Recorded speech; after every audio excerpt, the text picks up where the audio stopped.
Réponse de Job. Tout le monde m'a abandonné, mais à la fin, mon défenseur agira. Alors Job a répondu à ses amis. Vous allez me faire souffrir jusqu'à quand? Jusqu'à quand allez-vous me détruire par vos paroles? Vous m'avez insulté trop souvent. Vous n'avez pas honte de me torturer? Vous dites que je me suis trompé. Eh bien, même si c'est vrai, cette erreur est mon affaire. En fait, vous me reprochez ce malheur qui m'arrive, et ainsi vous voulez avoir raison contre moi. Pourtant, vous devez le savoir, c'est Dieu qui a été injuste avec moi et qui m'a fait tomber dans son piège. Je peux crier contre cette violence, personne ne répond.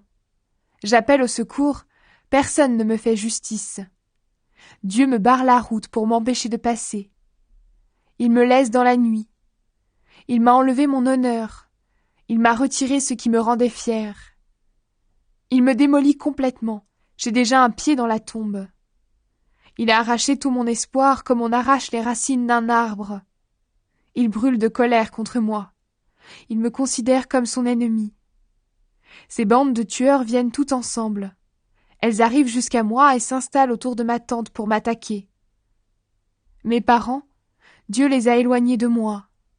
Ceux qui me connaissent font tout pour m'éviter. Ceux qui sont proches de moi ont disparu, et mes amis m'ont oublié. Mes invités et mes servantes me traitent comme un étranger. Pour eux, je suis quelqu'un de gênant. J'appelle mon serviteur, il ne répond pas, même quand je le supplie.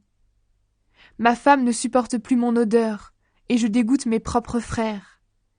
Même les petits-enfants me méprisent. Quand je me mets à parler, ils se moquent de moi. Tous mes meilleurs amis me détestent. Tous ceux que j'aimais se tournent contre moi.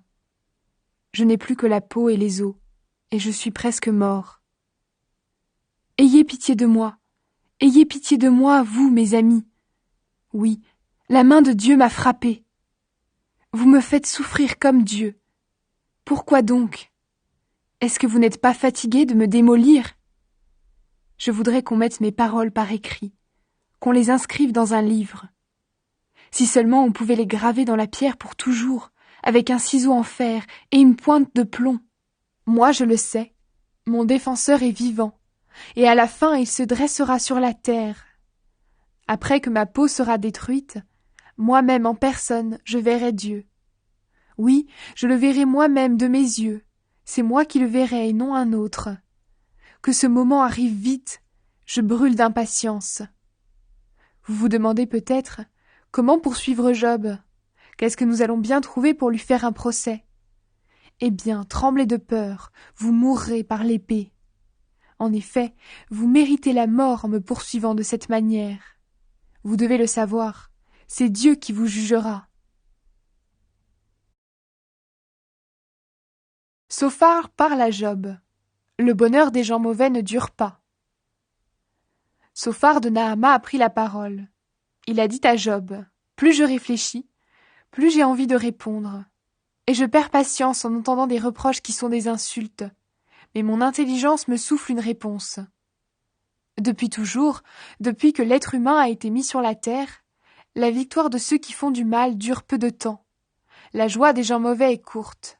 Job, tu ne sais donc pas cela? Même si l'homme mauvais est aussi haut que le ciel, si sa tête touche les nuages, il disparaîtra pour toujours, comme ce qui sort de son ventre. Ceux qui le voyaient diront, « Où est-il » Il s'envole comme un rêve, et on ne le trouve plus. Il disparaît comme une image de la nuit. On avait l'habitude de voir cet homme, on ne le verra plus. Même là où il habitait, on ne l'apercevra plus. Il doit rendre ses richesses, et ses enfants sont obligés de rembourser les pauvres.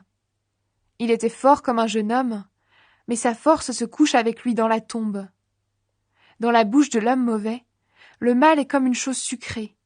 Il la cache sous sa langue, il la suce longtemps, il la retient dans sa bouche. Mais cette nourriture pourrit dans son ventre, et elle devient du venin de serpent. Il doit vomir les richesses qu'il a prises aux gens. Dieu les fait sortir de son ventre. Il suçait du venin de serpent. Il mourra comme un homme mordu par une vipère.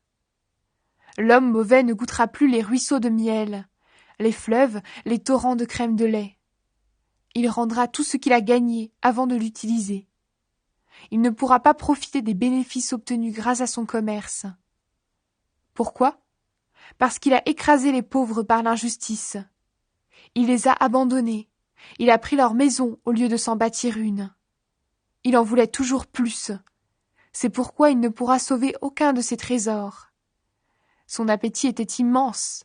Personne n'y échappait. C'est pourquoi son bonheur ne durera pas. Quand l'homme mauvais déborde de richesse, il devient inquiet, et le malheur tombe sur lui.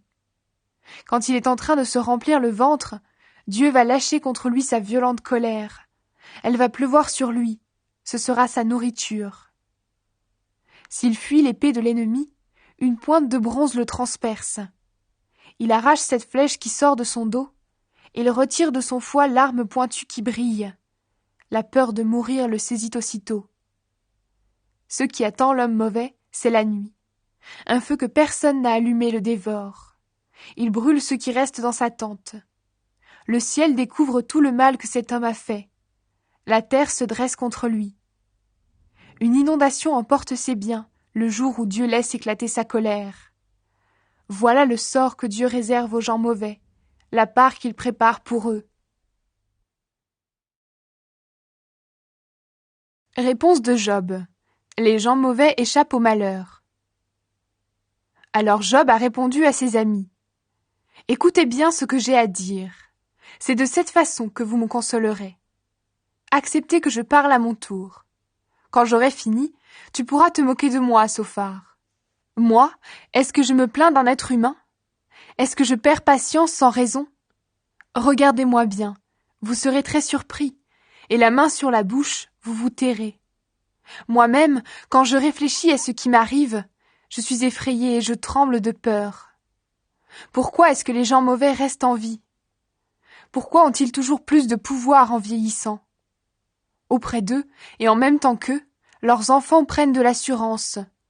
Leurs petits-enfants grandissent sous leurs yeux. Chez eux, tout va bien, personne n'a peur, et le bâton de Dieu ne les frappe jamais. Leurs taureaux ne sont jamais stériles. Leurs vaches font leurs petits et n'en perdent aucun. Ils laissent courir leurs jeunes garçons comme des moutons, et leurs petits-enfants dansent librement. Ils chantent avec le tambourin et la cithare. Ils se réjouissent au son de la flûte. Ils finissent leur vie dans le bonheur. Ils descendent en paix dans le monde des morts. Pourtant, ils disaient à Dieu, « Laisse-nous tranquilles, nous n'avons pas envie de savoir ce que tu veux. » Toi qu'on appelle le Tout-Puissant, qui es-tu pour que nous soyons tes esclaves? Qu'est-ce que nous gagnons à te prier? C'est vrai, ces gens-là ne sont pas maîtres de leur bonheur, que je n'imite jamais leur façon de vivre. Mais est-ce que nous voyons souvent la lampe de leur vie s'éteindre tout à coup? Nous voyons rarement le malheur tomber sur eux, et la colère de Dieu détruire leurs biens.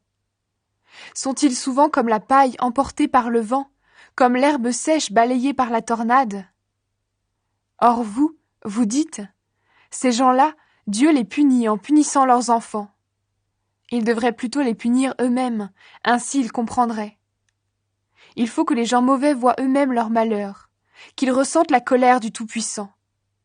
En effet, quand ils sont morts, quand leurs années sont finies, la vie de leurs enfants ne les intéresse plus. Mais est-ce que quelqu'un va apprendre à Dieu ce qu'il faut faire? Est-ce que Dieu ne juge pas les anges eux-mêmes? Certains meurent en pleine force. Jusque-là, ils sont heureux et sans souci. Ils sont gros et gras, encore pleins de vie. D'autres meurent avec un cœur amer, sans avoir goûté au bonheur. Les uns et les autres sont couchés dans la terre, couverts de vers. Oh, je sais bien ce que vous pensez et les idées que vous vous faites sur moi. Vous dites, où est la maison du dictateur et celle des gens mauvais? Elle n'existe plus. Mais est-ce que vous n'avez pas interrogé les voyageurs? Est-ce que vous refusez de croire ce qu'ils affirment? Quand le malheur arrive, l'homme mauvais y échappe. La colère de Dieu ne le touche pas. Qui peut alors lui faire des reproches en face? Qui peut lui rendre ce qu'il a fait? Quand cet homme-là meurt, on le conduit au cimetière. On veille sur sa tombe, et la terre de la vallée lui est légère. Tout le monde défile derrière lui. Devant lui, il y a une grande foule.